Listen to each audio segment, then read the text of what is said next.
Hi guys, Namaskaram. Nenu mee Nikhil Vijayendran Simha. For the first time in my life, I think eppudu nenu ee genre ni touch cheyaledu. I think in my 5 years of career, I'm doing a podcast or an interview / with an amazing human being and a politician. I think I'm little nervous, excited because నేను చాలా విషయాలు తెలుసుకుంటాను, చాలా విషయాలు నాకు తెలియనివి నేను అడగబోతున్నాను. And I'm here in Vizag. And here we have Bharat Anna with us. Anna, namaste. Namaste. Hi. Okay, hi. How are you? I'm good, Nick. How are you? I'm good. See, I'm a very sober person in politics, but I'm so glad to have you as my guest, and I'm really happy to host you. Like in politics, మాట్లాడి bore పడుతుంది. ఇవాళ మనం ఇంకేదో కొత్తగా వాడదాం. అంటే ఇప్పుడు నేను Vizag it's my home town. నేను చదువుకుంది, పుట్టింది, పెరిగింది మొత్తం వైజాగ్కే. అండ్ చదువుకుంది గీతం యూనివర్సిటీలోనే. And this is a pleasure for me to host you. And అంటే నా ఫ్రెండ్ చెప్పేదాకా నువ్వు గీతం వాళ్ళ నాకు తెలియదు. అవునా? I'm happy. So it's a pleasant thing for me. I'm so glad that we're doing this. నా ఫస్ట్ క్వశ్చన్ ఏంటంటే, అసలు పొలిటీషియన్స్ మార్నింగ్ లేచినట్టు ఏం చేస్తారు డైలీ రొటీన్? అంటే నేను యావరేజ్ పొలిటీషియన్ కాదుగా. ఫస్ట్ ఎర్లీ మార్నింగ్ రైజరే కాదు నేను. ఓకే, అసలు లెగర్ పొద్దున్న ఐఎమ్ నాట్ ఎర్లీ మార్నింగ్ కాదు. మామూలుగా ఏంటంటే మా ఫెలో లీడర్స్ అందరూ ఎర్లీ మార్నింగ్ లెక్సిపోయి ఇంట్లో వచ్చిన వాళ్ళని కలుస్తారు. వాళ్ళని కలిసిన తర్వాత బయట ఏదో ప్రోగ్రామ్కి వెళ్తారు. ఇప్పుడు క్యాంపెయిన్లో అందరూ 6-7కి బయటకు వెళ్ళిపోతున్నారు. ఓకే. నేను లాస్ట్ టైం 19లో పోటీ చేసినప్పుడు I was also like that. ఎక్కడ పిలిస్తే అక్కడ 6-7. కానీ అది 20 days కోసం అడ్రినలిన్ ఎక్కువ ఉన్నప్పుడు చేయడం పర్లేదు. కానీ ఈసారి క్యాంపెయిన్ March 13th మొదలుపెట్టా. సో 2 months ఉంది. 2 months నేను నిద్ర లేకుండా చేయడం అనేది it's taking a toll on the body. I'm sleeping every day 2-2:30. So రోజు 6 లెగాలని చచ్చిపోతా. సో ఇప్పుడు once in a week, twice in a week 6 o'clock programmes పెట్టుకుంటాను. కానీ లేకపోతే ఐఎమ్ నాట్ డూయింగ్ ఆరామని లేదు. కానీ నథింగ్ బిఫోర్ 8. సో యూజువల్లీ అందరూ ఇట్లా కాదు, ఎవ్రీబడి. నా ఫెలో లీడర్స్ ఇప్పుడు పోటీ చేసే వాళ్ళందరూ నాకు తెలిసి 6-7కి బయట ఫీల్డ్లో ఉంటున్నారు. How does your day start? If అంటే ఒకవేళ ఇప్పుడు క్యాంపెయినింగ్ లేకపోతే what you in general? In general నేను మామూలుగా like if minus elections I'm down to meet people by 9. So నేను ఒక 8:15, 8:30 లెగిస్తాను and get ready. కిందకెళ్ళి 9 to 9:30, 9 to 9:45 కలుస్తాను.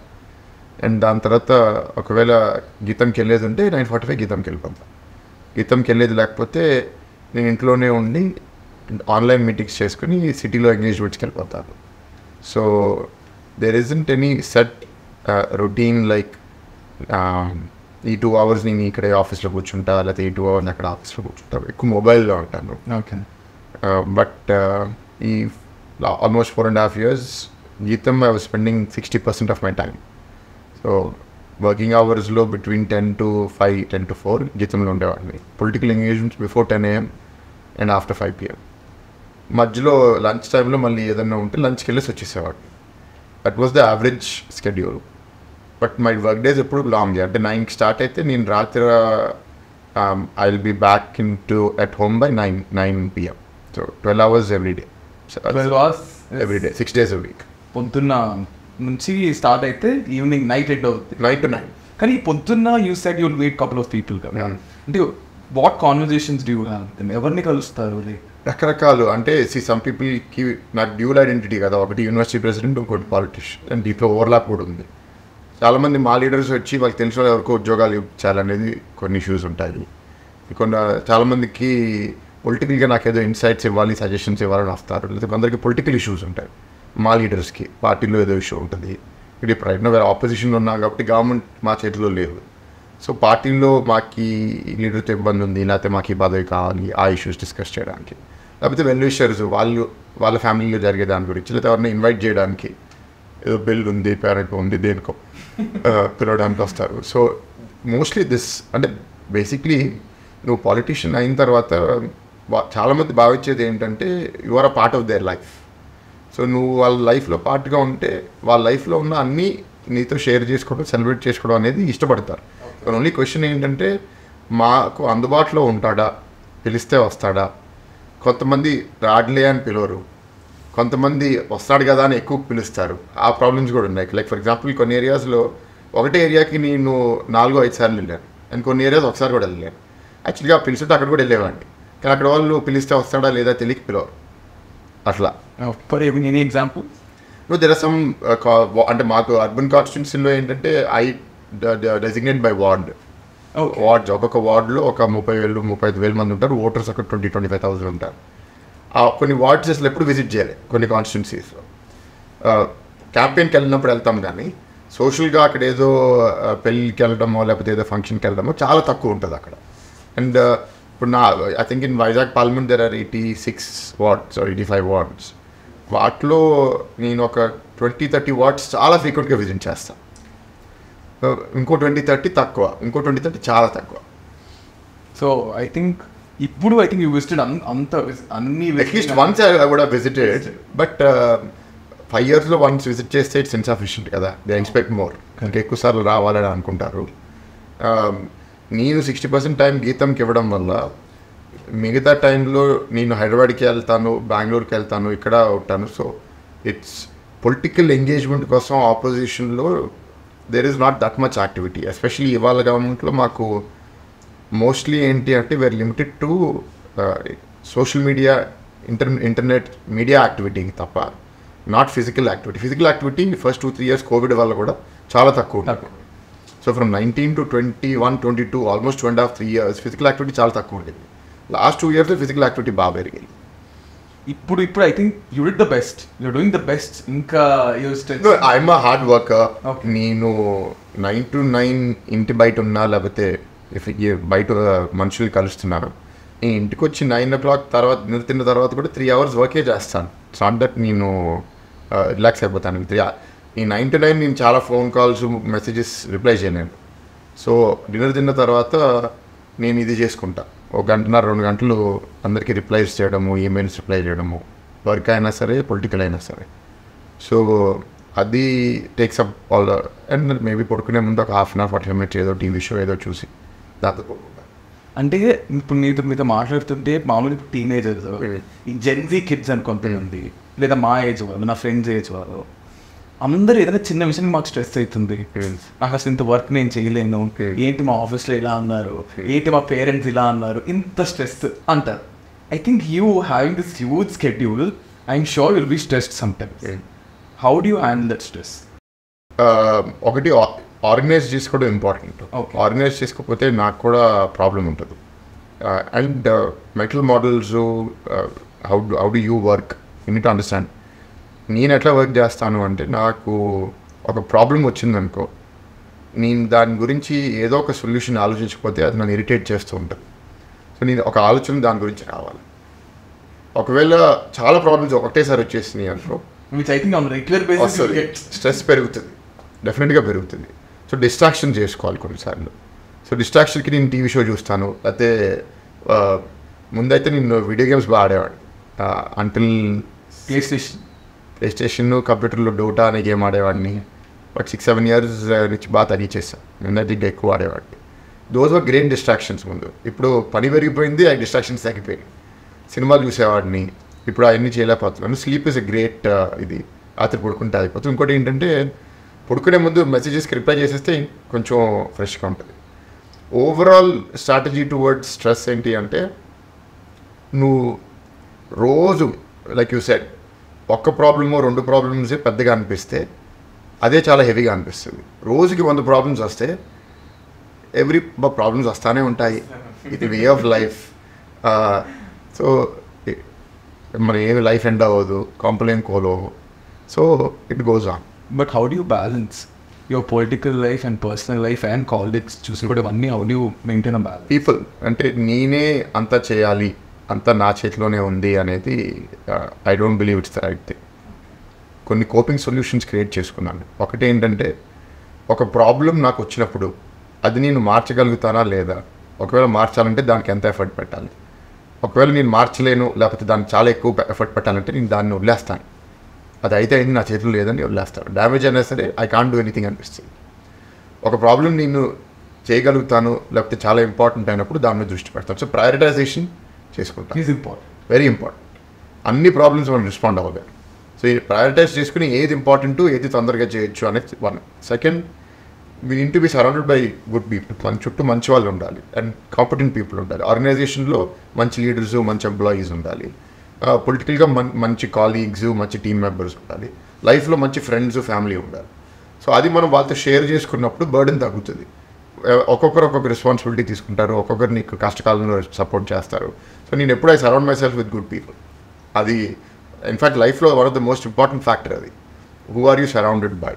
సో అది దానివల్ల ఏంటంటే నేను స్ట్రెస్ మేనేజ్మెంట్ ఇంకా ఎక్కువ చేసుకోగలుగుతాను అండ్ నాయిస్ అంతా కట్ చేసేస్తాను. I think this is one of the ways to balance. కొంచెం ఇది కొంచెం ఇలా బ్యాలెన్స్ చేస్తే నీ పర్సనల్ లైఫ్ కూడా బ్యాలెన్స్ అవుతా ఉంటుంది. పర్సనల్ లైఫ్ టోల్ తీసుకుంటుంది బాగా, because I have single son. So and my wife Tejaswini ఆవిడే చూసుకుంటుంది అంత. అండ్ వాళ్ళు హైదరాబాద్లో ఉంటారు. నేను ఎలక్షన్స్ లాస్ట్ 2.5-3 months హైదరాబాద్కి వెళ్ళలేదు, కానీ లేకపోతే నేను ఎవ్రీ వీకెండ్ హైదరాబాద్కి వెళ్తాను. బట్ మా వైఫ్ సన్ అక్కడే ఉంటున్నారు, మా అబ్బాయి అక్కడే స్కూల్కి వెళ్తున్నాడు. ఇక్కడ విశాఖపట్నంలో మొదట్లో నేను మూవ్ అయినప్పుడు వచ్చేయండి అని బాగా చెప్పేవాడిని. తర్వాత నేను ఏం రియలైజ్ అయ్యానంటే, నాకు వైజాగ్లో ఉన్నంతకాలం నాకు అసలు బ్రేక్ అనేది ఉండదు. 24/7 నాకు ఏదో ఒక యాక్టివిటీ ఉంటుంది. సో ఇక్కడ ఉండి వెళ్ళలేదు అనుకో, లేదా ఒకదానికి వెళ్ళి ఇంకొకదానికి వెళ్ళలేదు అనుకో, దానికి వెళ్ళేది నా దానికి రాలేదని బాధపడతారు. అదే వాళ్ళ వైఫ్ వాళ్ళ అబ్బాయితో టైం స్పెండ్ చేయడానికి హైదరాబాద్ వెళ్ళాడంటే ఆ 2 days నన్ను ఎవరు డిస్టర్బ్ చేయరు, నా మీద కోపము బాధ కూడా పెట్టుకోరు. అండ్ నాకు కూడా హైదరాబాద్కి వెళ్ళినప్పుడు ఇట్స్ సింప్లీ ఫ్యామిలీ టైం. కానీ అది కూడా కుదరట్లే, బికాజ్ ఈ ఫోన్లో మెసేజ్లు వచ్చేస్తుంటాయి. అది సాటర్డే సండే అని ఆగవు కదా. So you have to be switched on. And హైదరాబాద్లో క్యాన్సర్ హాస్పిటల్ ఉంది, దాంట్లో కూడా I'm trustee. So at least once in a month visit కన్నా దాని మీద టైం పెడతా. ఇక్కడ ఏం చేయాలి, హాస్పిటల్ని ఎట్లా డెవలప్ చేయాలి. బాలకృష్ణ గారు ఇస్ ది చైర్మన్. సో హైదరాబాద్లో కూడా చాలామందితో మీటింగ్స్ ఉంటాయి నాకు, వాళ్ళు యూనివర్సిటీ సంబంధించి ఎక్కువగా. సో వాళ్ళని హైదరాబాద్కి వెళ్ళినప్పుడు సాటర్డే అంతా కలిసేస్తాను. So I'm working 24/7. సాటర్డే హైదరాబాద్కి వెళ్ళినా సరే మైండ్ ఈజ్ ఆల్వేస్ ఆన్. ఇంకోటి ఇక్కడ ఆర్వీర్ వచ్చి ఇక్కడ పెరిగాడు అనుకోండి వైజాగ్లో, ఇక్కడ virtue of being university president, MP contestant, కొంత గుర్తింపు ఎక్కువ. ఆర్వీర్ ఆ వాతావరణంలో పెరగడం నాకు ఇష్టం లేదు. I want it to be anonymous, అంటే ఒక కామన్ మ్యాన్, యావరేజ్ సిటిజన్గా పెరగాలి అనేది నా కోరిక. బట్ యూజువల్గా indie politician they will see like ఇప్పుడు పిల్లలకి పెడితే ఆ పరుపు పడి అంతా వస్తుందని అలా ఆలోచిస్తుంది. అది మంచిది కాదు. అంటే తక్కువ ఏజ్లో ఫేము, పవరు ఎక్స్పోజ్ అవ్వడం కరెక్ట్, మన డబ్బులకి ఎక్స్పోజ్ అవ్వడం కరెక్ట్ కాదని నా అభిప్రాయం. సో హైదరాబాద్లో we're all small fish in a big lake. అక్కడ everybody is somebody and everybody is nobody. So అక్కడ నీకు అనానిమిటీ ఉంటుంది, పీస్ ఉంటుంది. ఇక్కడతో కంపేర్ చేసుకుంటే ఇక్కడ అనానిమిటీ, నేను ఎక్కడికి వెళ్ళినా ఎంతో కొంత గుర్తింపు ఉంటుంది. అండ్ ఆర్వీర్ ఉండడం వల్ల భరత్ కొడుకుగా తనకి ఒకవేళ డిఫరెంట్ కైండ్ ఆఫ్ అటెన్షన్ లేకపోతే డిఫరెంట్ కైండ్ ఆఫ్ స్ట్రెస్ ఉంటే అది వాడికి ఉండకూడదు అనేది నా అభిప్రాయం. సో యావరేజ్ సిటిజన్గా హైదరాబాద్లో పెరిగినాయి అనేది ఇంకో ఆలోచన.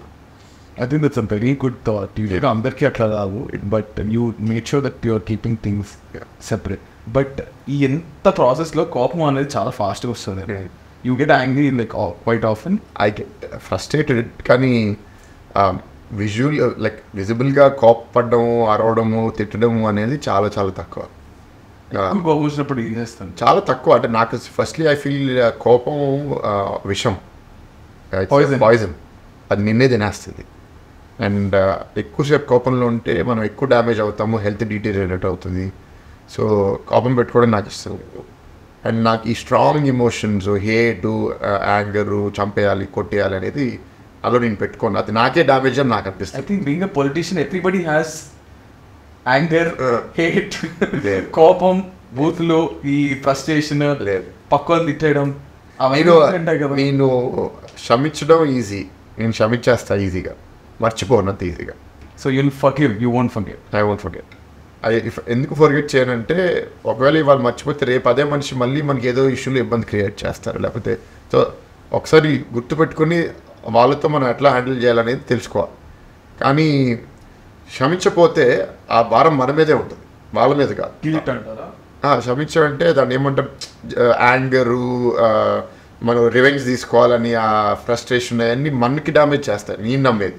సో నేను ఏమనుకుంటానంటే ఒకరు ఏదో తప్పు చేస్తే అది వాళ్ళ కర్మ, అది వాళ్ళకి తగులుతుంది. ఎందుకంటే నా ఒక్కరితోనే కాదుగా, అందరితో అదే చేస్తారుగా. అందరితో అదే చేస్తే అందరూ వాళ్ళతో దూరం అవుతారు కదా.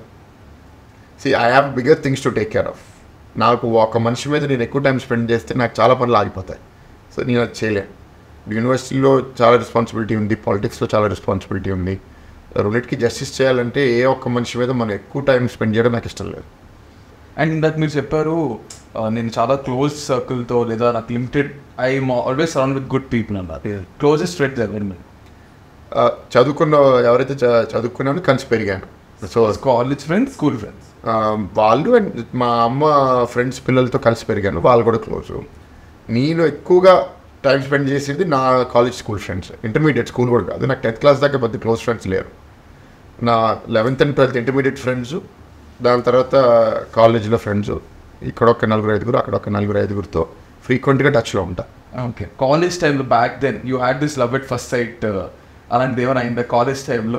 మేబీ లైక్ అట్రాక్షన్స్, ఇన్ఫాచ్యుయేషన్, అంటే ఈ అమ్మాయి నచ్చింది అనేది ఉంటుందేమో తప్ప, బట్ నో లవ్ అనేది అంత స్ట్రాంగ్ ఎమోషన్ ఎప్పుడు లేదు. ఫస్ట్లీ అసలు నేను ఇప్పుడు కూడా లావుగా ఉన్నాను, అప్పుడు లావుగా ఉండేవాడిని, కాన్ఫిడెన్స్ కూడా ఉండేది కాదు. సో అమ్మాయితో ఎట్లా మాట్లాడాలో నాకు అసలు సరిగ్గా తెలిసేది కాదు. So I use to be very shy around girls. Okay. ఎప్పుడు మారిందంటే నేను 2008లో బ్యాక్ ఇంజరీ అయినప్పుడు అప్పుడు 119 kg బ్యాక్ ఇంజరీతో 1 year సఫర్ అయ్యాయి. దాని తర్వాత ఇలా లావుగా ఉంటే కుదరదని డైట్ చేసి స్విమ్మింగ్ చేసి ఓవర్ పీరియడ్ ఆఫ్ 3 months మీకోసమే తగ్గారు, ఇంకెవరి కోసం తగ్గారు? Back pain, only for back severe crippling back pain. So ఆ డైట్ స్విమ్మింగ్ వల్ల ఒక 17-18 kgs తగ్గారు. ఆ జర్నీ, ఆ 3 months సమ్మర్ జర్నీలో 2009లో ఆ వెయిట్ తగ్గేసరికి విపరీతమైన కాన్ఫిడెన్స్ వచ్చేసింది. I was looking better clothes fitting. And ఏంటంటే ఇప్పుడు the way people were treating me also మారింది. సడన్గా అది ఎట్లా అయిందో నాకు తెలియదు, కాన్ఫిడెన్స్ మారిపోయింది. అండ్ అదే టైంలో నేను కూడా I think around that time or 1 year or 6 months around that time నేను కూడా అమ్మాయిలతో మాట్లాడడం కూడా పెరిగింది. So I felt very comfortable. నాకు అమ్మాయిలతో మాట్లాడకూడదు, మాట్లాడలేను అనేది పోయింది కదా ఆ తర్వాత. But love at first sight లేకపోతే నాకు ఒక రిలేషన్షిప్ ఉండాలనేది నాకు అంత బలమైన ఫీలింగ్ ఎప్పుడూ లేదు. ఎందుకంటే మా తాతకి చాలా దగ్గర, ఆయన ఎప్పుడు చిన్నప్పటి నుంచి అంటే తొందరగా పెళ్లి చేసుకో అని అనేవాళ్ళు. సో నేను 21 అయిపోయిన అంటే పెళ్లి చేసుకోవడానికి రెడీ. అదే మీ మైండ్లో అలా ఉండిపోయిందా? బికాస్ మనం యంగ్, ఏ ఇయర్లో మీకు మ్యారేజ్ చేస్తారు? అట్ ద ఏజ్ ఆఫ్ 24 పెళ్ళి అయింది. సో మమ్మీ మొన్న కూడా నాకు సంబంధం చూస్తారు. 11 years ago నాకు పెళ్ళి అయింది. అండ్ నేను 23కి పెళ్లి కుదిరింది. 24 అయిన విదిన్ 1 month పెళ్ళి అయిపోయింది. So I was young. మా వైఫ్ తేజు కూడా she is 1 day older than me. So we're both 24. Oh, just 1 day. 24 hours she is older than you. So ఇద్దరం కలిసి పెరిగాము. So that was very good. Getting married young ఏంటంటే మనకి ఒకరికి adjust ఎక్కువ అవుతాం. మన ఓల్డ్ అయ్యే కొద్దీ ఏంటంటే మన దారిలో మనం సెట్ అయిపోయి ఇంకొకరి దారిలో వెళ్ళడానికి సిద్ధంగా ఉందాం. So this is a very nice point. ఎవరితో వెళ్ళినా సరే మనకి కొన్ని నచ్చుతాయి, కొన్ని నచ్చవు. ఎక్కువ నచ్చే వాళ్ళతో మనం ఉంటే ఎక్కువ హ్యాపీనెస్ ఉంటుంది, ఈజీ ఉంటుంది. కానీ ఎవరితో అయినా సరే కాంప్రమైజ్ అవ్వాలి, అడ్జస్ట్ అవ్వాలి. That is in relationship that's a must. So అది ఉండాలి అంటే మనం యంగ్గా ఉంటే ఎక్కువ అడ్జస్టింగ్ ఉంటాము, ఎక్కువ ఫ్లెక్సిబుల్గా ఉంటాము. సో దానివల్ల అదే బెటర్ కదా. ఎట్లాగో పెళ్లి చేసుకుందాం అనుకుంటున్నాను, లేట్గా చేసుకునే బదులు ముందే బెటర్ కదా. కొందరు ఏంటంటే నేను ఫైనాన్షియల్గా సెటిల్ అయిన తర్వాత చేసుకుంటాను. నేను ఫైనాన్షియల్గా సెటిల్ అవ్వలే పెళ్ళి అయినప్పుడు. కానీ నా పేరెంట్స్ ఫ్యామిలీ కంఫర్టబుల్ కాబట్టి అదొక క్రైటీరియాగా నేను పెట్టుకోలేదు. That is there. And I think ఈ మ్యారేజెస్ అండ్ ఆల్ ఇప్పుడు societal, as you said, it's societal norms. Not like we have to get married.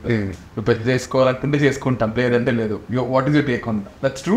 No, అంటే ఇప్పుడు యానిమల్స్కి భాష రాదు కదా. మోస్ట్ యానిమల్స్కి అంటే కాల్స్ ఉంటాయి కానీ భాష, లాంగ్వేజ్ అనేది లేదు. మీరు చూస్తే వాళ్ళ పర్పస్ ఏంటి? వాళ్ళ పర్పస్ పుట్టిన తర్వాత తినడము, పెరగడము, పిల్లలు కనడము, ఆ పిల్లలు పెరగడము, reproduction. Correct, that's naturally there ప్రతి లివింగ్ బీయింగ్లో. సో హ్యూమన్స్కి కూడా న్యాచురల్గా అదే. సో మనం రిప్రొడక్షన్ ఎట్లా చేస్తాము? ఇవాళ సొసైటీలో రిప్రొడక్షన్ ఇండియాలో చాలా వరకు త్రూ మ్యారేజే కదా. అవుట్ ఆఫ్ మ్యారేజ్ చిల్డ్రన్ అనేది అది ఇంకా సొసైటీ యాక్సెప్ట్ చేయట్లేదు. సో ఇన్ దట్ సెన్స్ మనకి యాజ్ అ హ్యూమన్ బీయింగ్ మనకి కావాల్సింది ఏంటంటే మనకి పిల్లలు ఉండాలి, మన లెక్సీ బతకాలి, మన ఆస్తి ఎవరికో ఇవ్వాలి, మన ఆలోచనలు ఎవరికో పాస్ ఆన్ చేయాలి, మన కలిసి స్పెండ్ చేయడానికి, ప్రేమగా ఉండడానికి మనకి అండగా ఎవరు ఉండాలి, ఇవన్నిటికీ ఒక పార్ట్నర్ ఉండాలి, ఒక పిల్లలు ఉండాలి అనేది ఆలోచన. కానీ కొందరికి నాకు పార్ట్నర్తో నేను ఫేస్ చేసే ఇబ్బందులు ఫ్లెక్సిబిలిటీస్ కన్నా నేను చాలా రిజిడ్, నేను ఇట్లాగే ఉంటారు, నేను పార్ట్నర్తో పెళ్లి చేసుకుని ఆ పార్ట్నర్ని ఇబ్బంది పెట్టే కన్నా నేను ఒంటరిగా ఉండడం బెటర్ అంటే that's okay, that's a choice కదా. కానీ ప్రెషర్ అయితే ఉంటుంది సొసైటీలో, పేరెంట్స్ నుంచి ఉంటుంది, ఫ్రెండ్స్ నుంచి ఉంటుంది, పెళ్లి చేసుకో. ఎందుకంటారు అంటే ఈ టైంలో నీకు అట్లా అనిపించవచ్చు నాకు ఎవరు అవసరం లేదు అని. కానీ ఒక 40,000 50,000 వచ్చేసరికి ఆ రొటీన్ లైఫ్ బోర్ కొట్టడం మొదలు పెడుతుంది. ఏదో కొత్తదనం కోరుకుంటాం మనం. కానీ ఆ వయసులో 50,000 వయసులో దొరకడం చాలా కష్టం. దొరకడం కాదు కానీ అసలు ఇవాళ మ్యారేజ్ మార్కెట్లో 30,000 దాటితేనే అమ్మాయిలు దొరుకుతారా అబ్బాయిలు దొరుకుతారా అనే భయంలో ఉన్నప్పుడు 50కి వెళ్ళినప్పుడు దొరుకుతారా అనేది చాలా రేర్ ఒకటి. నెక్స్ట్ 35 ఏళ్ళ తర్వాత రిప్రొడక్టివ్ ఆర్గన్స్ కూడా చాలా ఎఫిషియన్సీ పడిపోతుంది. సో 35 తర్వాత ఒక మగోడికైనా, బట్ ఎక్కువగా మహిళలకి పిల్లలు కనడం కూడా అంత ఈజీ కాదు, దానికి కాంప్లికేషన్స్. సో నువ్వు 50 ఏళ్ళ తర్వాత నువ్వు సడన్గా నీకు గుర్తొచ్చి అవును ఇప్పుడు నాకు వెళ్ళావాలి ఇప్పుడు పిల్లలు కావాలి అంటే అదంత ఈజీ కాదు. సో అనేది ఏంటంటే తర్వాత బాధపడే బదులు ఏదో రోజు ఇబ్బంది వస్తుంది కాబట్టి ఇప్పుడే చేయడం బెటర్ కదా అనేది పెద్దలు మనకి ఇస్తారు. ఎందుకంటే వాళ్ళు కూడా చాలా జీవితం చూశారు, ఆ అనుభవాలతో మనకి చెప్తారు. నేను వాళ్ళని నమ్మాను కాబట్టి నేను తొందరగా పెళ్లి చేసుకోవాలని అనుకున్నాను. నేను ఇవాళ 11 సంవత్సరాలు ఈ జర్నీలో ఉన్నాను కాబట్టి నేను చాలా హ్యాపీగా ఉన్నాను. ఎందుకున్నానంటే మా అబ్బాయి రావడం వల్ల నేను మారాను, పెళ్ళి అవడం వల్ల నేను మారాను. ఎలా అంటే తేజు చాలా ఎంపథెటిక్, నేను ఎక్కువ సింపథెటిక్ ఏంటంటే నీ ప్రాబ్లం ఏంటో అనలైజ్ చేసుకుని నాకు అర్థం చేసుకోవడానికి ట్రై చేస్తాను, కానీ నీ ఎమోషన్ నేను అంత ఈజీగా ఫీల్ అవ్వను. ఓకే, బికాస్ పాలిటిక్స్లో ఎంపతి ఉండాలి, కానీ టూ మచ్ ఎంపతి ఉంటే చచ్చిపోతాం మనం.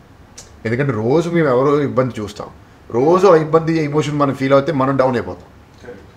మనం వాళ్ళకి హెల్ప్ చేయగలగాలి, కానీ రోజు వాళ్ళ ఎమోషన్లో కూర్చుంటే మనం డిప్రెస్డ్ అయిపోతాం. And you won't be able to help మిగతా వాళ్ళకి. సో కానీ కొంత ఎంపతి ఈజ్ వెరీ ఇంపార్టెంట్, అది తేజు నుంచి నేర్చుకున్నాం. అండ్ ఆర్వీర్కి వచ్చిన తర్వాత నేను ఇంకా మంచి మనిషిగా ఉండాలి, తనకి నేర్పించడానికి అట్లీస్ట్ నాలో ఉన్న లోపాలు నాకు కనపడతాయి. నేను లేజీగా ఉన్నాను, లేకపోతే బుద్ధిని లేకపోవట్లేదు, లేకపోతే ఎక్కువసేపు ఫోన్ చూస్తున్నాను, అది నా పిల్లల్లో ఉండకూడదని నేర్చుకుంటాను.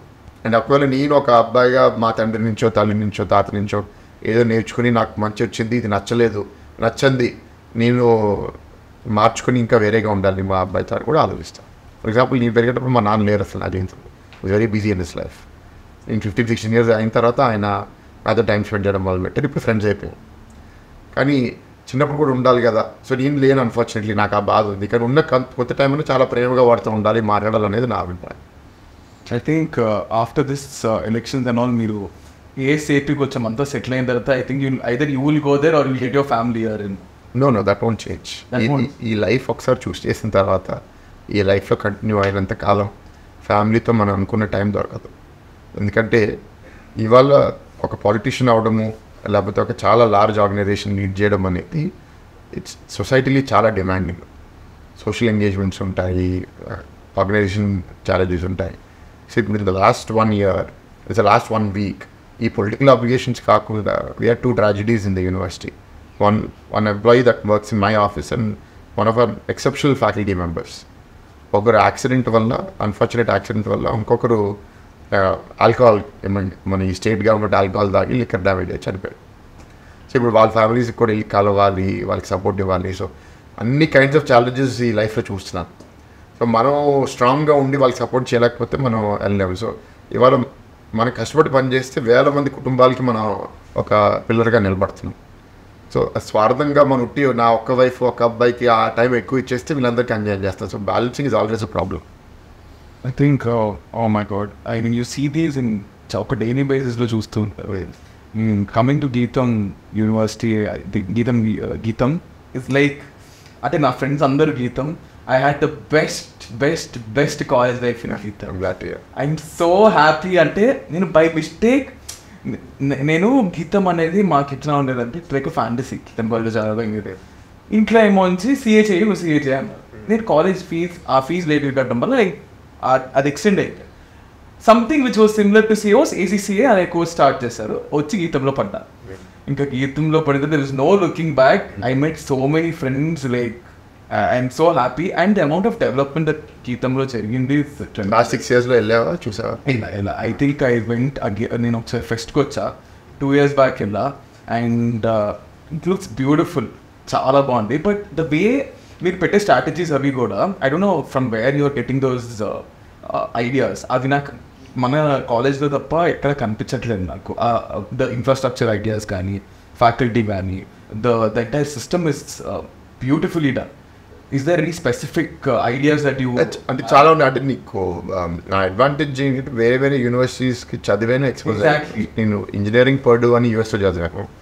పర్డూ is a very good engineering school. యూఎస్లో it's ranked in the top 10. Globally it will be in the top 25-30 engineering schools.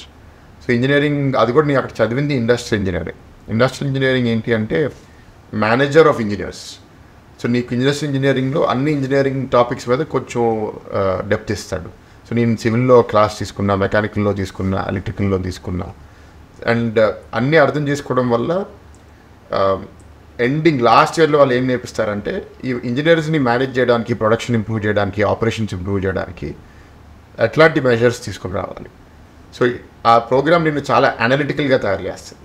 నువ్వు ఏది చూసినా నువ్వు ఆ డీటెయిల్ లోపల చూసుకుని how to make it better, how to make it faster, more efficient, how to maximise productivity. ఆ కోణం ఏదైతే నాకు ఇండస్ట్రియల్ ఇంజనీరింగ్ ద్వారా వచ్చిందో, నేను కంప్లీట్ చేసి వాళ్ళ 2010 అంటే 15 సంవత్సరాలు అవుతుంది almost. Every aspect of my life అది నాకు హెల్ప్ అవుతుంది, ద వే ఐ థింక్. దాని తర్వాత 4 ఏళ్ళు ఇక్కడ గీతంలో పనిచేశాను. మళ్ళీ తిరిగి ఎంబీఏ ఐ వెంట్ టు స్టాన్ఫర్డ్లో I did a joint degree, MA education, MBA. So Stanford is a very highly ranked university. The business school is one of the best in the world. So అక్కడ it's very different experience. Purdue it's a large public school, 40,000 మంది students, చాలామంది Indiana state నుంచే వస్తారు, చాలామంది white Americans ఉంటారు. వాళ్ళతో అంత క్లోజ్గా ఫ్రెండ్షిప్స్ లేవు. ఎక్కువ మంది తెలుగు ఫ్రెండ్స్ నాకు పర్డూలో. సో యూఎస్లో ఉన్నాను 4 ఏళ్ళు, కానీ అమెరికన్స్తో అంత డీప్ రిలేషన్షిప్స్ ఫామ్ చేసుకోవాలి. కానీ స్టాన్ఫర్డ్కి వచ్చేసరికి it's only 400 students in the business school in your class, 65 countries, and 40% women, 40% international students. So very diverse, and everyone wants to know each other. So నాకు అన్ని కంట్రీస్ నుంచి ఫ్రెండ్స్, అమెరికన్ ఫ్రెండ్స్, మిగతా countries నుంచి friends, అన్ని cultures లోపలికి immerse అవుతాము, అందరు mind sets నేర్చుకుంటాము.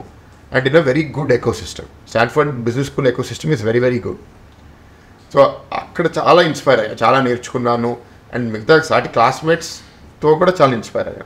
ఆ లెర్నింగ్స్ అన్నీ లోపల పెట్టుకుని అది ఎట్లా మనం గీతం లోపలికి తీసుకుని రావాలి అని చేస్తాను. ఇప్పుడు ఒకసారి ఆ మైండ్ ఓపెన్ అయిన తర్వాత ఇది ఏ యూనివర్సిటీకి వెళ్ళినా నేను అబ్జర్వ్ చేసుకుంటూ ఉంటాను. ఇక్కడ ఇది బాగుంది, ఇక్కడ ఇది బాగుంది, ఇది అంతా మనం ఎట్లా చేయాలి. కానీ ఓవరాల్ ఫిలాసఫీ గీతంలో ఏంటి అంటే not just giving knowledge and skills to students, but how to make them good citizens, good human beings. And వాళ్ళని good citizens, good human beings చేయాలి అంటే టీచర్స్, స్టాఫ్, లీడర్స్ కూడా గుడ్ హ్యూమన్ బీయింగ్స్ అవ్వాలి. వాళ్ళు good human beings అవ్వాలంటే లీడర్గా నేను good human being అవ్వాలి. నేను దొంగ పనులు చేస్తాను, కానీ వాళ్ళందరూ మంచి వాళ్ళు అవ్వాలంటే కుదరదు. The culture starts from the top. So this is what drives most of our strategies. So దీనివల్ల ఫిజికల్ స్పేసెస్ రీడిజైన్ చేసేటప్పుడు we have a very good architect. And తను చెప్తాను, ఏది చేసినా సరే మీరు ప్రపంచవ్యాప్తంగా మోడల్ స్టడీ చేయండి, లాంగ్ టర్మ్ ఆలోచించండి. సూపర్ హై కాస్ట్తో చేయలేము, అలా అని let's not go cheap. Somewhere in the middle will spend, but we will give నేను ఏమంటానంటే spend 80% of the money to give 10 times better quality of experience than today. So అట్లా there are certain strategies like that. People కూడా choose చేసేటప్పుడు don't choose only for competence, but choose for culture, choose for values, mindset. సేవాభావం ఉన్నవాళ్ళు, కొంచెం విశ్వాసం ఉన్నవాళ్ళు. So like that. I mean, Geetam is such an emotion, but I really felt back when Geetam got a పగలగొట్టేసినప్పుడు. అంటే అసలు అట్లా ఎందుకన్నా పగలగొట్టేసాను. I mean, couldn't you guys do anything like? అంటే నాకు తెలిసినప్పుడు నేను ఆ టైంకి వైజాగ్లో ఆల్రెడీ ఆ కల్చర్ వచ్చింది. ఏంటంటే ఫ్రైడే, సాటర్డే నైట్ ఎవరో గోడ కొట్టేస్తారు, ఏదో బిల్డింగ్ కొట్టేస్తారు, భయం అయితే వచ్చింది. కానీ ఆ టైంలో నేను ఏమనుకున్నానంటే యూనివర్సిటీ గోడ పిల్లలు ఉన్నారు, ఇక్కడ ఎందుకు కొడతారులే అనుకున్నాను. రాత్రి ఎవరో ఫోన్ చేశారు 9 o'clock 10 o'clock. కాదండి, ఇక్కడ దగ్గరలో తీసుకొచ్చేసారు ప్రొక్లైనర్స్, పోలీస్ వ్యాన్లు, గీతమే కొట్టేటట్టు ఉన్నారు. So we have land issue with the government. మేము కొంచెం గవర్నమెంట్ ల్యాండ్ మా పొజిషన్లో ఉందని 2004లో డిస్కవర్ అయింది. దాన్ని రెగ్యులరైజ్ చేయమని మేము గవర్నమెంట్కి 2006-07లో అప్లై చేసాం. గవర్నమెంట్ ఒప్పుకుంది. సో ఆ మ్యాటర్ మేము చాలా ప్రోగ్రెస్ అయిపోయింది, దానికి పేమెంట్ చేయడానికి ఎప్పటి నుంచో రెడీగా ఉన్నాము, కానీ పొలిటికల్ రీజన్స్ వల్ల జరగట్లేదు. సో అదలా స్టాటస్ కోలా కంటిన్యూ అవుతుంది. ఇప్పుడు చాలా గవర్నమెంట్స్ వచ్చేయాలని ఎవరు మన మీద ఇంత విండిక్టివ్గా యాక్షన్ తీసుకోలేదు. సో వీళ్ళు కూడా తీసుకోరలే, ఏదైనా ఉంటే కోర్టుకు వెళ్తారా అనుకున్నాం. అండ్ మళ్ళీ 12 o'clock తీసుకొని కాదండి గీతమే అంటే అయినా నమ్మలే. ఇంకా ఫైనల్గా 2 o'clock in the night నన్ను వేకప్ చేసి గీతమే వచ్చేసారు, గేట్ బయట ఉన్నారు, కొట్టేస్తున్నారు. So I was shocked, I was sad, I was afraid also ఇంకేం డ్యామేజ్ చేస్తారు అని. అండ్ ఆ రోజు ఐ థింక్ ఆఫ్టర్ గోడ అంతా కొనుగొట్టేసి లోపల దాకా వచ్చి కొంచెం ఇక్కడ రోడ్ డ్యామేజ్ చేసి కంచేసి దెన్ వెళ్ళిపోయారు. దాని తర్వాత then that day itself we went to court. It was Dussehra, so vacation బెంచ్లు అంతా ఇలాగే చేస్తారు, మిడ్ నైట్స్, హాలిడేస్. అయినా రిక్వెస్ట్ చేసుకుని ఎమర్జెన్సీ అని జడ్జి దగ్గరికి వెళ్ళి అన్ప్రొవోక్డ్గా వచ్చి మిడిల్ ఆఫ్ ద నైట్ వీళ్ళు ఇదేవో గుండాగిరి చేసేటట్టు చేస్తున్నారు. అప్పుడు కోర్టు రిలీఫ్ ఇచ్చి మీరు ఫర్దర్గా ఏమీ కట్టద్దు, వాళ్ళు ఫర్దర్గా ఏమీ బ్రేక్ చేయొద్దు. యాక్చువల్లీ మమ్మల్ని కట్టేసినట్టు అయిపోయింది. ఎందుకంటే ఈ లాస్ట్ 4-5 years మీకు కట్టాలన్నా సరే ఇంటీరియర్ రెనోవేషన్ తప్ప బయట కొత్త ప్రాజెక్ట్స్ ఏమీ కట్టలేకపోయారు. సో అది చాలా లిమిటేషన్ అయిపోయింది మాకు లాస్ట్ 4 years ఈ గవర్నమెంట్ వల్ల. 4-5 years ఐ థింక్ అటు కాకుండా అంటే ఆల్రెడీ క్యాంపస్ని పెంచలేకపోతున్నాం. What was your immediate reaction like? ఏమని అసలు ఏం చేయాలనుకున్నారు దాని తర్వాత when you heard this?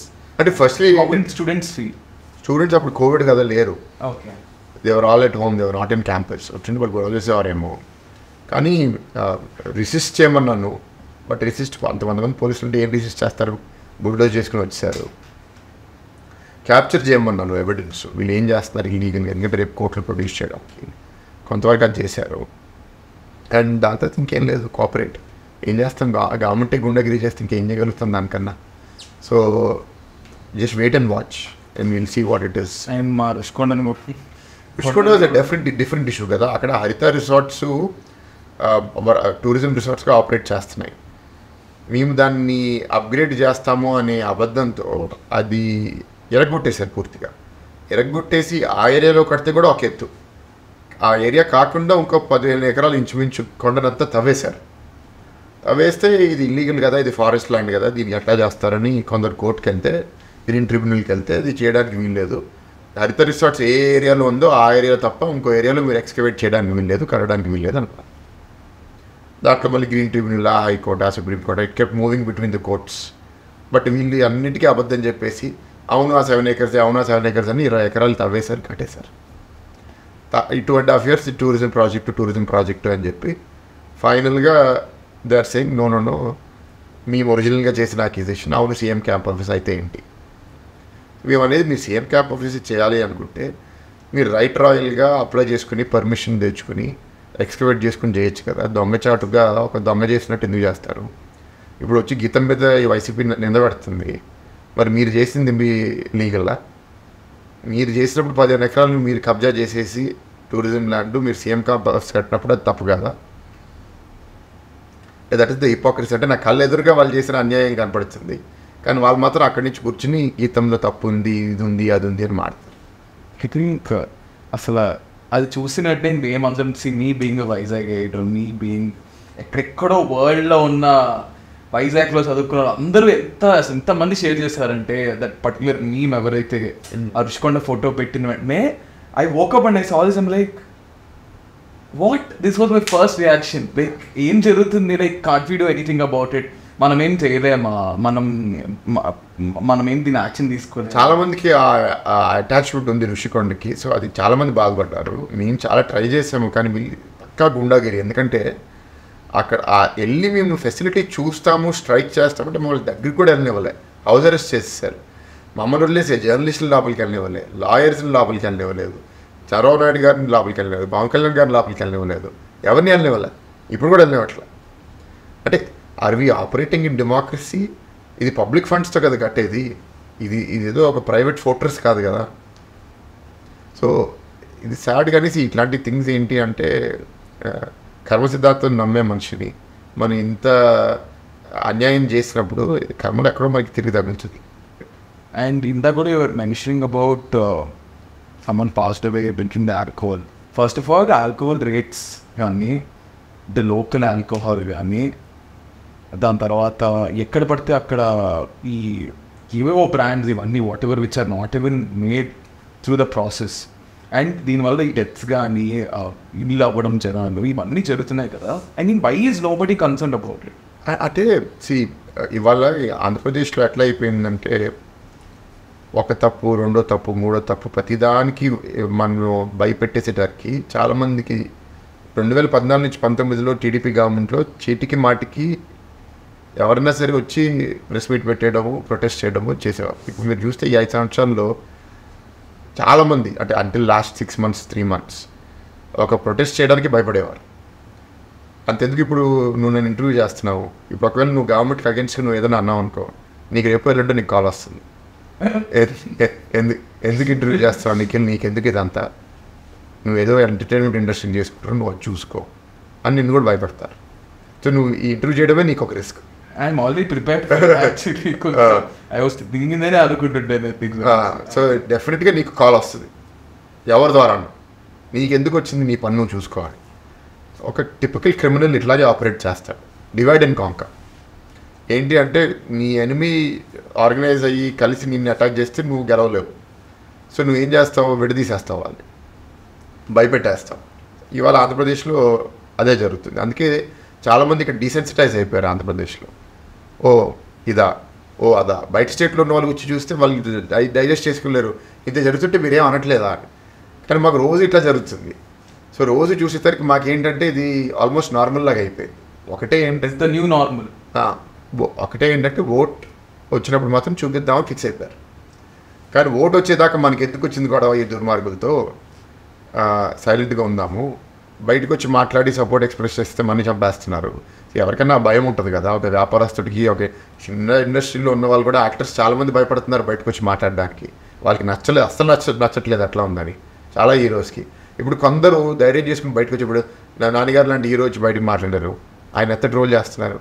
Kalyan గారు సరే పాలిటిక్స్లో ఉన్నారు కాబట్టి at least as a political stand, నాన్నగారికి అసలు పాలిటిక్స్కి సంబంధం లేదు కదా, ఆయన ఒక అభిప్రాయం ఎంత ట్రోల్ చేస్తారని ఏదైనా చెప్తే. సో మిగతా యాక్టర్స్ కూడా ఎందుకు వచ్చింది నాకు పెంట ఈ గవర్నమెంట్తో, అసలే నా సినిమా రిలీజ్ అయ్యి మళ్ళీ అది రిలీజ్ చేయనివ్వకుండా చేసి, బెనిఫిట్ షోస్కి హెరాస్ చేసి, టికెట్ ప్రైస్ మీద హెరాస్ చేసి, నా వల్ల నా ప్రొడ్యూసర్ డబ్బు తినకూడదని యాక్టర్స్ కూడా సైలెంట్ అయిపోయారు. ఆల్ లైక్ అంటే వైజాగ్ ఎలా ఉండేది. Yesterday only I was telling to you, మీ టీమ్ వాళ్ళకి, like we just discussing, I was telling మా వైజాగ్ బాగుండేది, ఏంటి లైఫ్ ఏంటి, చాలా ఒక లోన్లీ ఏరియా లాగా. అండ్ దిస్ దిస్ ఈ ఫ్లోటింగ్ బీచ్ చూసా, అది అదొకటి కూలిపోయింది, అది సరిగ్గా అక్కడ నేను ఇలా చూస్తున్నా. ఓకే 20 ఏళ్ళు నేను వైజాగ్లో పెరిగాను, నేను ఉన్నప్పుడు బాగుండేది. అది నేను ఆనెస్ట్గా, it's not like any political thing, we all feel it. నేను, my friends, everybody we're feeling the same. బాగుండేది వైజాగ్, ఏదో సంథింగ్ ఇస్ మిస్సింగ్, దట్ ఆ లైవ్లీనెస్ పోయింది. కొంత డ్యామేజ్ అయ్యాం కానీ వైజాగ్ ఇంకా చాలా మంచి సిటీ. సో మనం అది వీళ్ళు వచ్చేయడం వల్ల వీళ్ళు అంత తొందరగా సిటీని డిస్ట్రాయ్ చేసేసారని అనడానికి లేదు. మీరు రీవాంప్ చేస్తారా? ప్రామిస్ రీవాంప్ చేయడం ఒకటే కాదు మీకు, ఏంటంటే సిటీకి ఒక ఫైబర్ ఉంటుంది, ఒక ఇన్నర్ కోర్ ఉంటుంది. ఒక గవర్నమెంట్ వెంటనే డ్యామేజ్ అయితే డెఫినెట్గా జరిగింది, చాలా జరిగింది. కానీ ఒక టర్మ్లో వీళ్ళు కంప్లీట్ సిటీ డిస్ట్రాయ్ చేసేసారు, లేకపోతే వైజాగ్ నాశనం అయిపోయిందని నేను అనను. వైజాగ్ ఇంకా బాగుంది, కానీ చాలా ఇష్యూస్ క్రాప్ అప్ అయింది. ఇప్పుడు ఫర్ ఎగ్జాంపుల్ డ్రగ్స్ చాలా మేజర్ ఇష్యూ అయిపోయింది. ఇది భూ కబ్జాలు, ప్రైవేట్ ల్యాండ్ సెటిల్మెంట్లు బాగా పెరిగిపోయినాయి. అది ప్రత్యేకంగా గవర్నమెంట్కి అనుకూలంగా ఉన్న వాళ్ళు చాలామంది చేస్తున్నారు. దాని తర్వాత ఇట్లా ఇది డెమాలిషన్స్, కూల్చివేతలు. సో ఇది డెఫినెట్గా వైజాగ్ సిటీ మొరాల్ని దెబ్బతీసింది. క్లీన్ అండ్ గ్రీన్ సిటీ అనేది కూడా ఇవాళ ఎక్కడ మనది ఎక్స్పీరియన్స్ చేయట్లేదు. ఎందుకంటే జీవీఎంసీ వర్కర్స్ కూడా శాలరీలు పెంచకపోవడము, వాళ్ళని కూడా డిమోటివేట్ చేయడం అనేది బాధాకరం. So these are all not irrecoverable. Recover అవుతాము తప్పకుండా, గవర్నమెంట్ మారుతుంది. గవర్నమెంట్ మారిన తర్వాత వైజాగ్ని మళ్ళీ రైట్ ట్రాక్లో పెడతాము. ఈ నెగిటివ్ ఎలిమెంట్స్ అన్నింటినీ తీసేస్తాం. అసలు లా అండ్ ఆర్డర్ అయితే చాలా ఫర్మ్గా డీల్ చేయాలి. ఎప్పుడైనా సరే చట్టం వాళ్ళ చేతిలో తీసేసుకుని నా ఇష్టారాజ్యం, నేను ఇష్టం వచ్చినట్టు చేసుకుంటాను అంటే డెఫినెట్గా భయం సమాజంలో పెరుగుతుంది. ఇవాళ భయం పెరిగింది, బట్ అవతల మేము కూడా ఉన్నాం కదా. సో వీఆర్ హోపింగ్ దట్ ఇవాళ జనాలు మాకు ఛాన్స్ ఇస్తారు అని. ఛాన్స్ ఇచ్చిన తర్వాత తప్పకుండా వాళ్ళ వైపు నుంచి law and order will bring it into shape. I think we are all looking forward for that. And I think everybody knows. అంటే నేను కొంచెం రీసెర్చ్ చేస్తే I think you have couple of friends in the industry, right? Cinema industry. I know people in the industry, ఎందుకంటే మావయ్య is actor and is in industry for long time. మొన్న భగవాన్ కేసరి సినిమాలో Sreeleela acted, so Sreeleela పరిచయము. దాని తర్వాత మన బెదకొండ సాయి శ్రీనివాస్, ఇది అన్స్టాపబుల్ షోలో చాలామంది వచ్చి యాక్ట్ చేశారు. కొన్నిసార్లు షూటింగ్కి వెళ్ళినప్పుడు వాళ్ళని కలిశాను. But no friendship as such. But you know these people. Producers ఎక్కువ మంది తెలుసు, ప్రొడ్యూసర్స్ చాలా మంది తెలుసు, డైరెక్టర్స్ కొంతమంది తెలుసు, యాక్టర్స్ హాయ్ బాయ్ అంతే చాలా మంది. చాలా లైక్ ఇప్పుడు కళ్యాణ్ గారు తెలుసు, వెంకటేష్ గారి ఫ్యామిలీ ఎప్పటి నుంచో తెలుసు, సురేష్ అంకిల్ తెలుసు. So yes I know many people in the industry, కానీ నేను I'm not active in the industry కదా, నాకు డైరెక్ట్గా సంబంధం ఏమీ లేదు, నేను అక్కడ ఏమీ చేయట్లేదు. తేజు ఇప్పుడు ఇన్వాల్వ్ అయింది, తనకి కొంత ఇంట్రెస్ట్ ఉంది, అన్స్టాపబుల్ టీవీ షోలో బాగా యాక్టివ్గా ఉండింది. ఇప్పుడు మావయ్య ఫ్యూచర్ మూవీస్లో కూడా స్క్రిప్ట్లో లేకపోతే కాస్ట్యూమ్స్లో లేకపోతే ప్రొడక్షన్లో కూడా కొన్ని ఇష్యూస్లో ఇన్వాల్వ్ అవుతుంది. అది ఏ దారి చూపిస్తుందో చూద్దాము, but that keeps a busy. So she loves doing that work, she is very creatively inclined. I think I should meet her. So ఇప్పుడు మోస్ట్ రీసెంట్గా చేసిన డైరెక్టర్స్ అందరితో బాగా ఇంటరాక్ట్ అయ్యాను. Like for example Anil Ravipudi గారు, గోపిచంద్ గారు, ఇప్పుడు బాబీ గారు, వీళ్ళతో కొంత ఫ్రెండ్షిప్ ఉంది. డైరెక్టర్స్ ఎందుకంటే కూర్చుని వాళ్ళతో ఎక్కువసేపు మాట్లాడాను కదా, సో ఫ్రెండ్షిప్ ఫామ్ అవుతుంది. బట్ యాక్టర్స్ అందరితో it's just very fleeting conversation. కూర్చుంటే ఒక నిమిషము 2 నిమిషాలు, లైక్ మొన్న అది వీరసింహారెడ్డిలో శృతి హాసన్ని కలిసినప్పుడు జస్ట్ అలా 1 minute మాట్లాడతాం అంతే. Firstly I feel that it's very difficult to maintain friendships with actors. Why do you think so? I don't have the time for that కదా, and they don't have the time for me. Okay, correct. అంతే. Actors are very busy people, మనకన్నా busy, ఎందుకంటే వాళ్ళు 18 hours కొన్నిసార్లు work చేయాల్సి వస్తుంది. And వాళ్ళు స్థిరంగా ఒక లొకేషన్లో ఉండలేరు, యాక్టింగ్ కోసం ఎక్కడ పడితే అక్కడికి వెళ్ళాలి. మేము బిజీగా ఉన్నా సరే మాది జియోగ్రఫీ డిస్క్రైబ్డ్ ఉంటుంది. హైదరాబాద్, బెంగళూరులో అవసరం ఉన్నప్పుడు వెళ్తాము, బేస్ ఏమో విశాఖపట్నం. సో నాకు ఆ ఎక్స్పెక్టేషన్ లేనప్పుడు నేను I don't invest much in to it. I don't feel that I can maintain relationships with actors. Friendships అనేది ఎనీ ఫ్రెండ్షిప్కి టైం కావాలి కదా, ఆ టైం ఇవ్వలేనప్పుడు ఫ్రెండ్షిప్ అవ్వనప్పుడు ఎందుకు మనం దాని మీద అంత టైం స్పెండ్ చేయడం. అదే ఇప్పుడు డైరెక్టర్ అనుకోండి, డైరెక్టర్తో ఎందుకు రిలేషన్షిప్ బిల్డ్ చేసుకుంటాను అంటే, ఇప్పుడు మావయ్య సినిమాలో వాళ్ళు డైరెక్ట్ చేస్తున్నప్పుడు నాకు ఆ క్రియేటివ్ ఇంట్రెస్ట్ కొంతవరకు ఉంది. Not in the sense of in front of the camera, behind the camera ఉంది. స్క్రిప్ట్ ఎట్లా ఉండాలి, లేకపోతే స్టోరీ లైన్ ఎట్లా ఫ్లో అవ్వాలి. సో నా వద్దు ఏదన్నా కొంత ఫీడ్బ్యాక్ నాకు వస్తే వాళ్ళతో మాట్లాడినప్పుడు షేర్ చేసుకుంటే టు దట్ ఎక్స్టెంట్ మాకు రిలేషన్షిప్ బిల్డ్ అయ్యింది. అండ్ డైరెక్టర్స్ జనరల్గా, ప్రొడ్యూసర్స్ జనరల్గా ఎమోషనల్గా ఎక్కువ స్టేబుల్గా ఉంటారు. Actors are emotionally much more broad, ఎందుకంటే వాళ్ళకి చాలా హై పీక్స్ ఉంటాయి, లోస్ ఉంటాయి. సో వాళ్ళతో జర్నీ చేయడం అనేది easy. What was the recent film that you watched and you liked it? రీసెంట్గా టిల్లు స్క్వేర్ చూసా, యాడ్ ఫామ్. Okay, and I enjoy comedies. now what is the టీవీలో ఎక్కువ చూసింది? టీవీలో అటెన్షన్ స్పాన్ కాదు, ఇప్పుడు నా వృత్తి వల్ల నాకు అటెన్షన్ స్పాన్ డామేజ్ అయిపోయింది. ఇంట్లో కూర్చుంటే నేను 2 గంటలు ఒకటి ఏది చేయలేను, మెసేజెస్ వస్తూ ఉంటాయి కదా. సో నేను ఏం చూసినా 15-20 minutes చూస్తాను మాక్సిమం అంతే. సినిమా ఇంట్లో చూడలేను, నాకు ఆ ఓపిక లేదు. సినిమా చూడాలంటే థియేటర్కే వెళ్ళాలి. సో ఓటీటీలో డౌన్లోడ్ చేసుకుంటా చూద్దాము అని. యాక్చువల్గా సినిమాలు చూస్తున్నా, ఎప్పుడు ఫ్లైట్లో డౌన్లోడ్ చేసుకుని ఫ్లైట్లో చూస్తా సినిమాలు. I think that's the time, but you don't have signal on the phone. But internet ఉంటుంది కాబట్టి I think that time you have. And since we are talking about actors, how is your relationship with Pawan Kalyan? So Kalyan గారిని నేను I met him a couple of times. ఒకసారి కొంచెం ఎక్కువసేపు మాడుకున్నాను, ఎందుకంటే మా తమ్ముడు పెళ్లి కార్డు ఇవ్వడానికి వెళ్ళినప్పుడు. దూరం నుంచి ఆఫీస్ వచ్చినప్పుడు నేను సినిమాలు చూస్తూ పెరిగాము. So that's a different thing. అప్పుడు కూడా ఏంటంటే కొంత యాజిటేటెడ్ యంగ్ మ్యాన్, సమాజంలో ఏదో మార్పుకోవాలి. అప్పుడు కూడా అచ్చే Guevara symbolism, I want to make change in society అనే ఆరా అప్పటి నుంచి ఉంది ఆయనకి. కానీ ఇప్పుడు యాక్టివ్గా పాలిటిక్స్కి వచ్చిన తర్వాత ఒక సింగిల్ లీడర్. అండ్ లీడర్షిప్ ఎప్పుడు డిఫైన్ అవుతుంది అంటే కష్టకాలంలో నువ్వు ఎట్లా యాక్ట్ చేస్తావని. సో ఇప్పుడు నా స్వార్థం ఇంపార్టెంట్ కాదు, నా పార్టీ స్వార్థం ఇంపార్టెంట్ కాదు, రాష్ట్రం నుంచి వైసీపీ నుంచి రాష్ట్రాన్ని కాపాడుకోవాలి అంటే మనం కలిసి వెళ్ళాలి. అంటే అకిన్ టు 70s ఇండియాలో ఎమర్జెన్సీ ఉన్నప్పుడు Indira Gandhi was almost like a dictator. అప్పుడు ఆవిడని ఓడించడానికి మిగతా ఆపోజిషన్ పార్టీస్ అన్నీ కలిసి వచ్చి జనతా పార్టీ అని దాంట్లో వెళ్ళి ఎలక్షన్స్కి వెళ్ళి ఓడించారు ఆవిడ.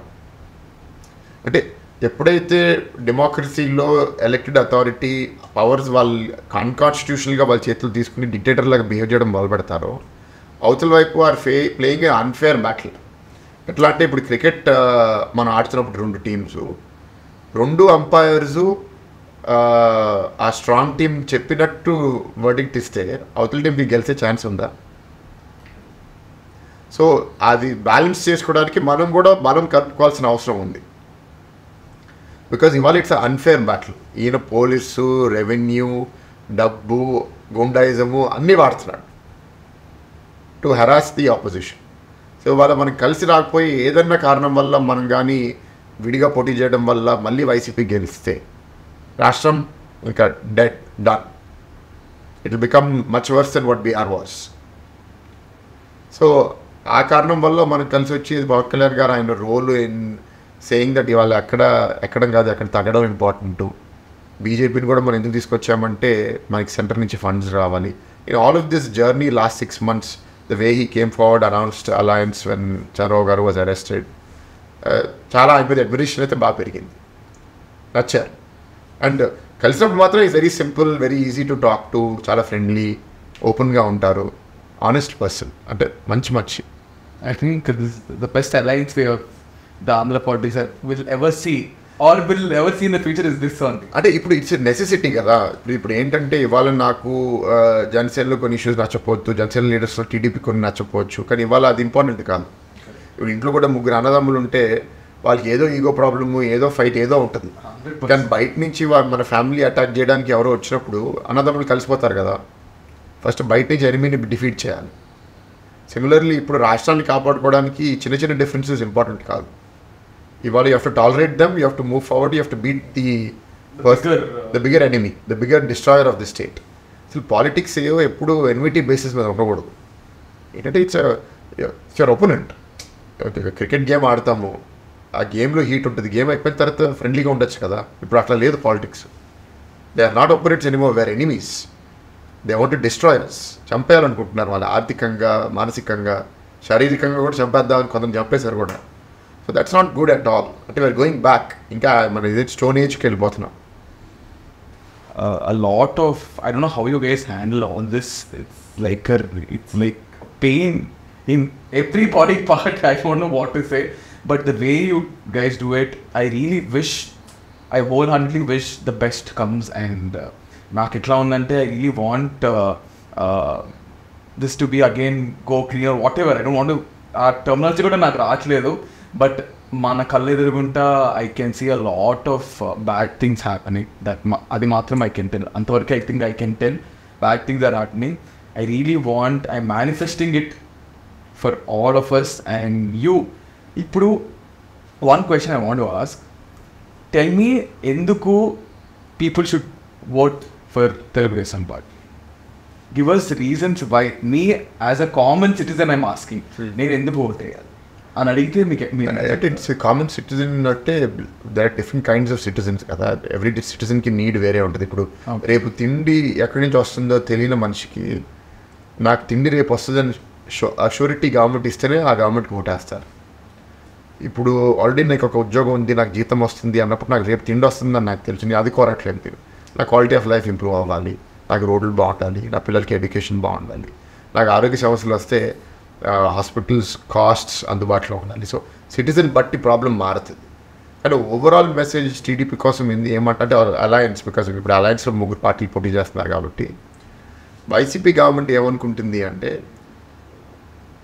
మనుషుల్లో, సమాజంలో ప్రొడక్టివిటీ తగ్గించేసి మనుషుల్ని లేజీగా చేసి వాళ్ళకి వెల్ఫేర్ స్కీమ్స్ మాత్రమే ఇచ్చి ఉపాధి కల్పించకుండా, అంటే ఉద్యోగాలు సృష్టించకుండా, వాళ్ళు ఎట్లా ఎదగాలి, ఎట్లా బలవంతులు అవ్వాలి అని దారి చూపించకుండా పేదవాళ్ళని పేదవాళ్ళుగానే మిగిల్చేయాలి, బానిసల్లాగే ట్రీట్ చేయాలి అనే ఆలోచన వైసీపీలో. తెలుగుదేశం ఏమంటుంది అంటే ఎవరైతే బలహీనంగా ఉన్నారో, ఎవరైతే ఇబ్బందుల్లో ఉన్నారో ఆర్థికంగా, వాళ్ళకి we will support. We have always supported. 2 రూపాయలు బియ్యం కూడా అన్నగారు ఎన్టీఆర్ గారు 83లో స్టార్ట్ చేశారు, 84. So we always believe in welfare for the poor. But ఆ వెల్ఫేర్ ద్వారా వాళ్ళని మనం శాశ్వతంగా పువర్గా ఉంచకూడదు.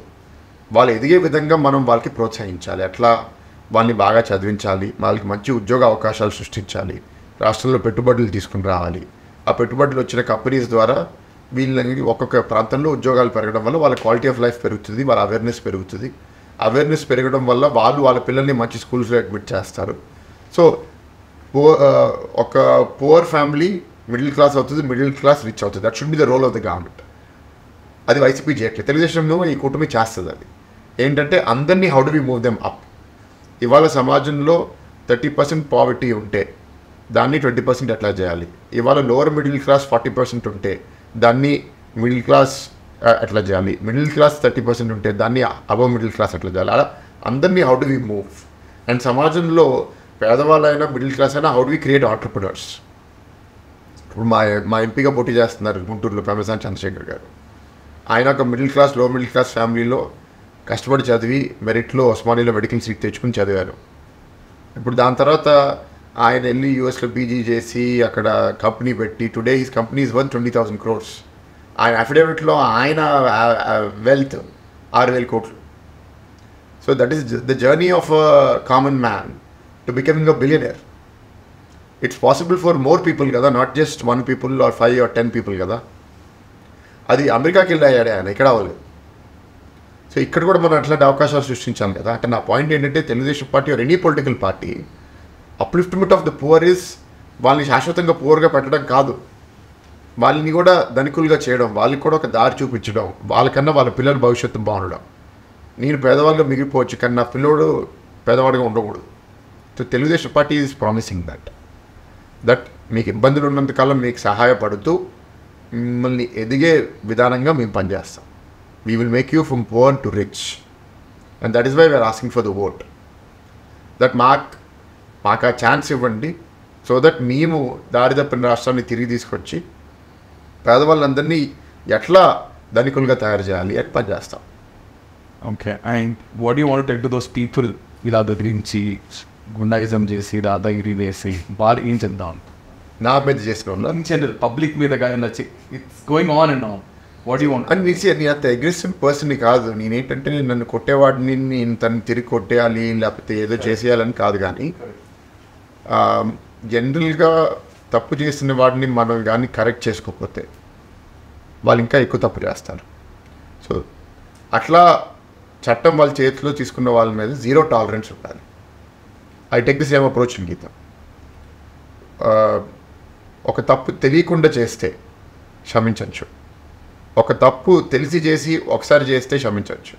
కానీ ఒక తప్పు తెలిసి రెండోసారి మూడోసారి చేస్తే మాత్రం నో క్వశ్చన్ ఆఫ్ ఫర్గివ్నెస్. అట్లా చాలామంది లీడర్స్ని తీసేసాం, చాలామంది ఇండివిజువల్స్ కూడా తప్పు ఫ్రాడ్ చేయడం దొరికితే తీసేసాం. సో గీతంలో కాన్సిక్వెన్స్ ఏంటంటే you will be fired. So సొసైటీలో కాన్సిక్వెన్స్ ఏంటి? నీ మీద ఇన్వెస్టిగేషన్ జరుగుతుంది, కేసు పెడతాం, లీగల్గా యాక్షన్ తీసుకుంటాం. ఎందుకంటే మనము చట్టం మన చేతిలో తీసేసుకుని వాళ్ళగా మనం బిహేవ్ చేస్తే వే డస్ ఇట్ ఎండ్? వాళ్ళు కొడతారు, నేను తిరిగి కొడతాను, వాళ్ళు కత్తెత్తుతారు, నేను తిరిగి కత్తెత్తుతాను, అది ప్రాణాలు పోతాయి. అంటే మళ్ళీ గుండాయిజం తిరిగి తీసుకెళ్ళిపోయినట్టు. త్రూ ద మెషినరీని బలపరుచుకుని వాళ్ళు అన్బయాస్డ్గా ఇంపార్షియల్గా ఆపరేట్ చేసేటట్టు చేసి ఎవరెవరు చట్టం వాళ్ళ చేతిలో తీసుకున్నారో వాళ్ళందరికీ ఈ పనులు తగులుతుంది. వాళ్ళెవరిని వదిలేదు లేదు. యూ థింక్ తప్పు చేసేసి ఎస్కేప్ అయిపోతాను అంటే కుదరదు. వాళ్ళందరూ దొరుకుతారు, వాళ్ళ మీద యాక్షన్ జరుగుతుంది, తప్పకుండా వాళ్ళని వదిలే ప్రశాంతి లేదు. లోకేష్ అన్న కూడా ఇవాళ రెడ్ బుక్ అని రాసుకున్నారు. ఎవరైతే పాలిటీషియన్స్ అఫీషియల్స్ ఎక్స్ట్రీమ్కి వెళ్ళిపోయి ఏదో ఒక సైకాటిక్ హ్యాపీనెస్ కోసం ఒకరిని హెరాస్ చేద్దాము, బాధ పెడదాము, వాళ్ళందరికీ karma is there, it will come back to that and I will play a role in that. ఏదో ఒక విధంలో karma will come back. I told you కదా, నేను క్షమించవచ్చు కానీ మర్చిపోను. ఇప్పుడు విశాఖపట్నంలో ఒకవేళ ఒక ఆఫీసర్ ఒక పాలిటీషియన్ ఎక్స్ట్రీమ్కి వెళ్ళి ఒక తప్పు చేసి రేపు గెలిచిపోయిన తర్వాత నా దగ్గరికి వచ్చి మంచిగా బిహేవ్ చేస్తే నేను వదిలేస్తాను అనుకుంటే that's not going to happy.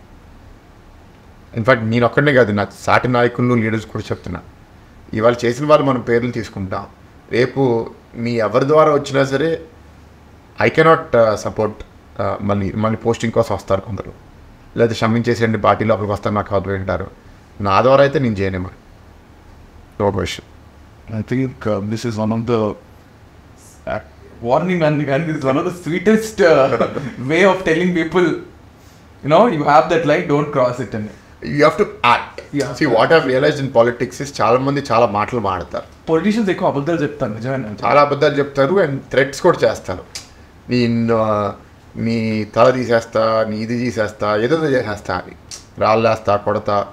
ఆ పాయింట్ ఏంటంటే మనం మాట్లాడి చేయలేదనుకోండి మన మాటను సీరియస్గా తీసుకోరు. సో నేను నమ్మేది మాట తక్కువ చేతలు ఎక్కువలో చూపించాలి. సో గీతంలో I take extremely firm stance.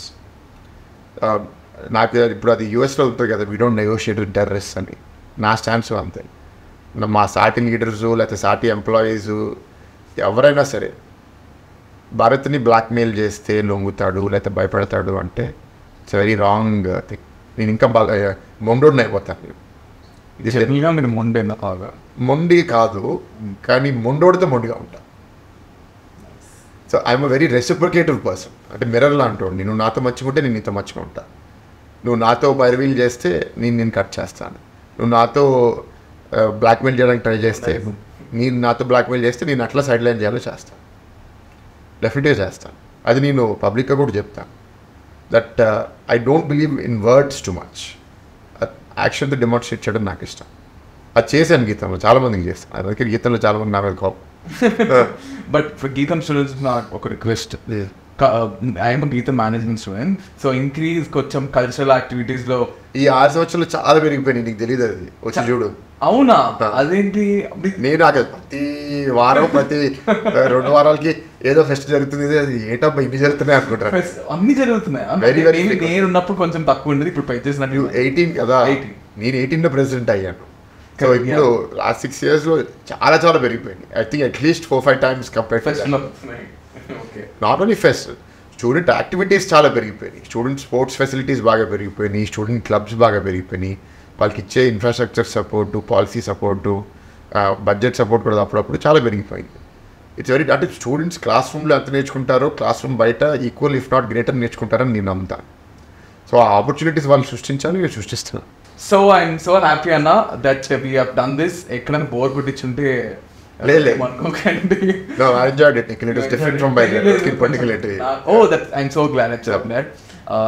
I think this is going to be the first this is going to be the first interview that I've done with a politician. Put it the first education is good kada. Of course education is.